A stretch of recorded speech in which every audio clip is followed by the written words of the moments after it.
السلام علیکم دوستو، بادشاہ کا اعلان ہوا جس نے آج کے بعد قرآن کو اللہ کا کلام کہا یا لکھا گردن اڑا دی جائیں گی۔ بڑے بڑے محدثین علماء شہید کر دیے گئے۔ 60 سال کی بوڑھی امام احمد بن حنبل رحمہ اللہ نے اعلان کرنے والے کو فرمایا، جاؤ جا کر بتاؤ حاکم کو کہ احمد کہتا ہے قرآن اللہ کی مخلوق نہیں، اللہ کا کلام ہے۔ دربار میں پیشی ہوئی، بہت ڈرایا گیا، مگر دوستو امام کا استقلال نہ ٹوٹا۔ امام کو 60 کوڑوں کی سزا سنا دی گئی۔ دن مقرر ہوا، امام کو زنجیروں میں جکڑ کر لایا گیا۔ بغداد میں سر ہی سر تھے دوستو۔ ایک شخص شور مچاتا صفی چیرتا پاس آیا، احمد احمد مجھے جانتے ہو؟ فرمایا، نہیں، میں ابو الحیثم ہوں، بغداد کا سب سے بڑا چور۔ احمد، میں نے آج تک ان کے 1200 کوڑے کھائے ہیں، لیکن یہ مجھ سے چوریاں نہیں چڑھا سکے۔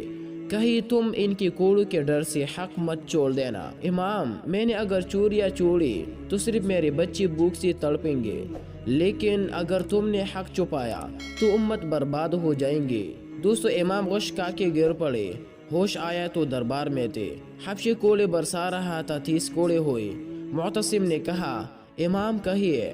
آپ نے فرمایا، میں مر سکتا ہوں لیکن محمد صلی اللہ علیہ وسلم کی دین میں تبدیلی برداشت نہیں کر سکتا۔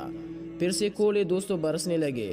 ایک وزیر کو ترس آیا، امام ایک مرتبہ میرے کان میں چپکے سے کہہ دیجئے قرآن کلام نہیں مخلوق ہے، میں بادشاہ سے سفارش کروں گا۔ امام نے فرمایا، تو میرے کان میں کہہ دے قرآن مخلوق نہیں، اللہ کا کلام ہے، قیامت میں رب سے میں تیری سفارش کروں گا۔ 28 ماہ کے قریب قید و بند اور کوڑوں کی سختیاں جیرے، آخر تنگ آ کر دوستو حکومت نے آپ کو رہا کر دیا۔